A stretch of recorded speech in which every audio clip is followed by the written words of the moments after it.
kita ketemu lagi untuk obat sistem pernafasan ya. Kita sampai pada penyakit yang ketiga, yaitu penyakit batuk.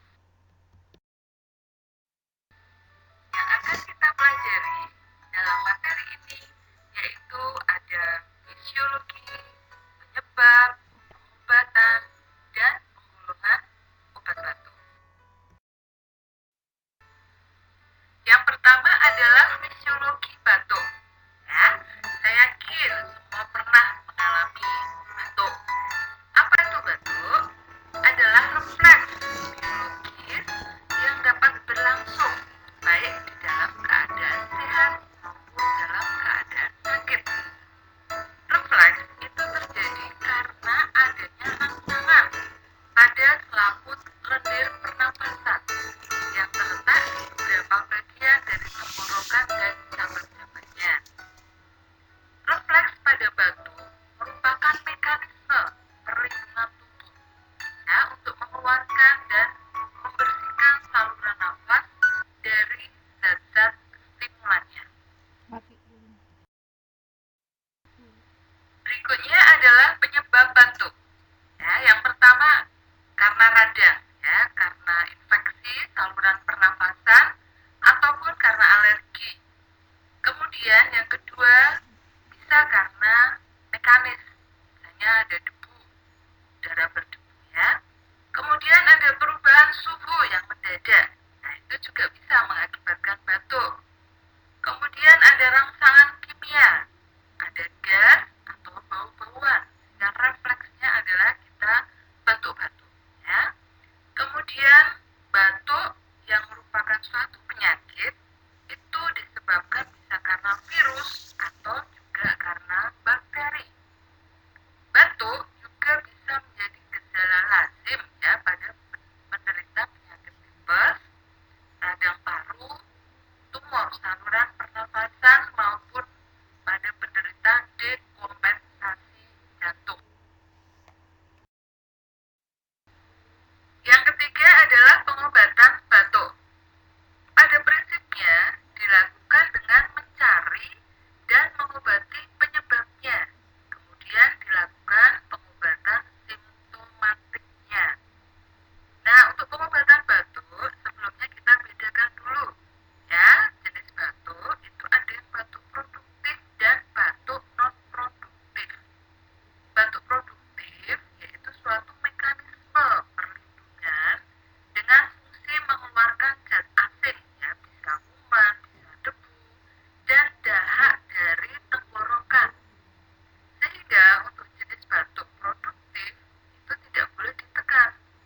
Nah, untuk pengobatannya kita bisa menggunakan ekspektoran atau mukolytik yang berguna untuk mengurangi viskositas atau kekentalan, mencairkan dahak, dan mempermudah pengeluaran dari saluran pernafasan. Untuk batuk non-produktif atau batuk kering, itu bisa ditekan dengan menggunakan obat yang bekerja secara sentral maupun di perifer. Obatnya kita sebut sebagai antitusif. Untuk batuk non-produktif yang diakibatkan atau disebabkan karena alergi, maka dalam pemberian obat batuknya bisa dikombinasi dengan antihistamin. Contohnya sirup lorpemin yang mengandung prometasin dan diphenhydramin. Keduanya adalah antihistamin. Untuk pengobatan non-produktif bisa juga kita berikan obat yang merupakan kombinasi antara ekspektoran dan penekan batuk.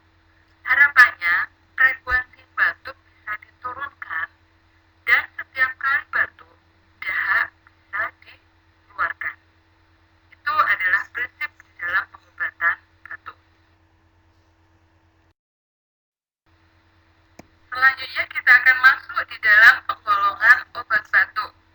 Secara garis besar, obat batuk dibagi menjadi dua, yaitu zat yang bekerja secara sentral dan yang kedua zat yang bekerja di perifer.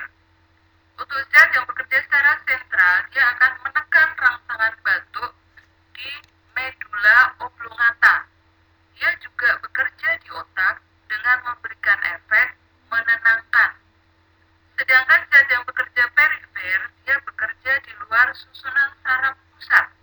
Dia bekerja di saraf vagal aferen. Obat batuk sentral itu terbagi menjadi dua. Ya, yang pertama yang adiktif dan yang kedua non-adiktif. Zat adiktif itu dalam pemakaiannya akan menimbulkan ketergantungan, sehingga harus hati-hati di dalam penggunaannya. Contohnya ada pulvis opii, pulvis doveri, dan kodein. Ya, ketiga-tiganya adalah golongan narkotika, sehingga tidak bisa diberikan tanpa resep dokter. Kemudian yang non-adiktif dalam penggunaannya tidak akan menimbulkan ketergantungan. Contohnya di sini ada noscapin, ada dextrometorphan, ada pentoxiferin, promethazine, dan difenhydramine. Yang kedua, untuk obat batuk perifer itu ada 4 macam. Yang pertama ada emollient. Zat ini melunakkan rangsangan batuk, melicinkan tenggorokan sehingga tidak kering, dan melunakkan selaput lendir yang teriritasi. Contoh dari emollient ada sirup timi, ada zat lendir misalnya infus karagen dan akar manis. Yang kedua ada ekspektoran. Ya, dengan obat ini bekerja dengan meningkatkan volume dahak, mengurangi kekentalannya sehingga lebih mudah untuk dikeluarkan.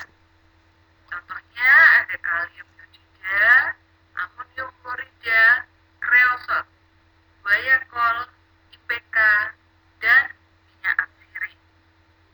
Yang ketiga ada mucolytic. Ya, obat ini bekerja dengan mengurangi viskositas dahak sehingga mudah dikeluarkan. Obat ini efektif untuk batuk dengan dahak yang kental. Contohnya ada asetil karbocysteine, bromhexin, mesna, dan amproxol. Yang terakhir ada pereda batuk. Zat ini meredakan batuk dengan menghambat reseptor sensibel di saluran nafas. Contohnya ada oxolamin dan pipepidin. Kita akan belajar untuk obat-obat tersendiri. Yang pertama ada kreosot. Mengandung 70% guaiacol sebagai zat aktif. Obat ini bekerja dengan mengurangi pengeluaran lendir pada bronki, membantu menyembuhkan radang kronis, memiliki efek bakterisidal atau mematikan bakteri, diberikan dalam bentuk ester karena baunya yang kurang enak dan dia merangsang mucosa lambung. Sehingga diberikan dalam bentuk ester, misalnya ada guaiacol karbonat, kalium guaiacol sulfonat, dan gliseril guaiacolat.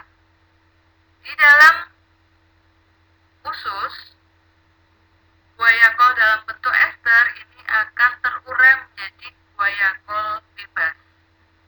Dapat diberikan dalam bentuk inhalasi dengan uap air. Yang kedua ada IPK Guane radix atau akar IPK. Merupakan akar dari tanaman Psychotria ipecacuana. Mengandung zat aktif emetin dan cefalin. Memiliki efek emetik, yaitu mengakibatkan muntah, spasmolitik, ya, meredakan kejang pada saluran pernafasan, dan meningkatkan refleks sekresi bronki. Efeknya sebagai ekspektoran itu biasanya diberikan dalam kombinasi dengan obat batuk lain. ketiga ada amonium klorida, ya, bekerja dengan memecah mukus dan mengencerkannya. Biasanya diberikan dalam sediaan sirup, contohnya pada OBH. Pada penggunaan dosis tinggi bisa mengakibatkan mual dan muntah, ya, jadi bisa merangsang lambung. Yang keempat ada kalium iodida, bekerja dengan menstimulasi sekresi di cabang tenggorokan dan mencairkan dahak, sehingga kalium iodida banyak diberikan di dalam obat asma.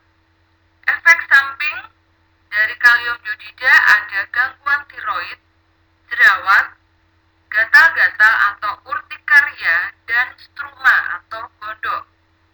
Yang kelima ada minyak atsiri, memiliki kemampuan untuk meningkatkan sekresi dahak, melawan kejang atau spasmolitik, anti radang, ya, pada radang tenggorokan, juga memiliki kemampuan sebagai bakteriostatik lemah atau menghentikan pertumbuhan bakteri, memberikan efek ekspektoran jika digunakan dengan dihirup atau secara inhalasi.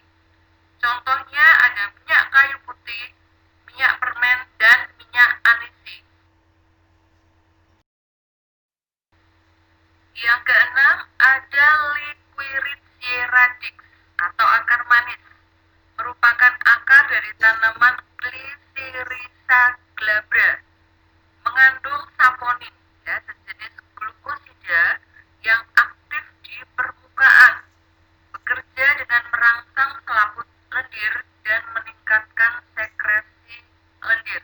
Ya, tadi termasuk obat batuk Verivir sebagai emollient, ya.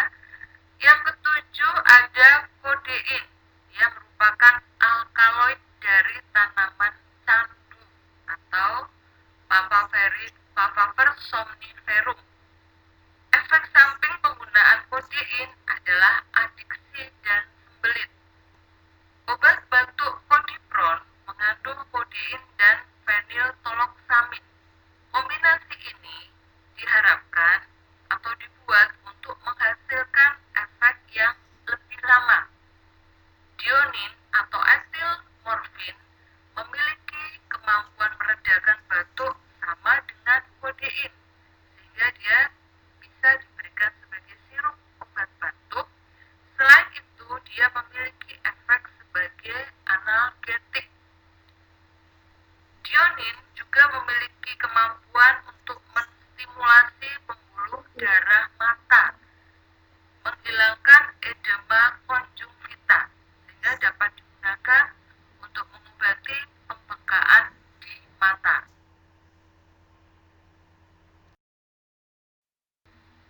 Yang kedelapan ada dextromethorphan. Khasiatnya sama dengan kodein tetapi tidak bersifat analgetik dan adiktif. Dia tadi termasuk obat batuk sentral non-adiktif. Dan yang kesembilan ada bromhexin, merupakan turunan sikloheksil. Dia bersifat mukolitik, memotong rantai mukopolisakarida sehingga mengurangi viskositas dari dahak yang kental sehingga mudah untuk dikeluarkan. Efek samping dari bromhexin adalah gangguan lambung atau usus, pusing, dan berkeringat.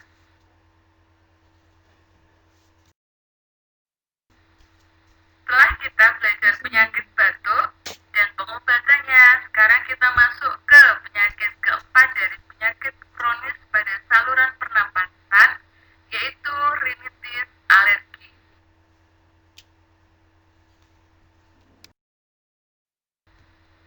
Rinitis alergi adalah radang membran mukosa pada hidung, ditandai dengan adanya bersin, gatal, hidung berair, dan tersumbat. Terjadi karena ada alergen, ya, bisa berupa debu, bulu binatang, asap, serbuk sari, tungau, spora jamur, serpian kulit hewan, atau bisa juga bahan makanan. Ketika alergen bereaksi dengan sel mas, maka mengakibatkan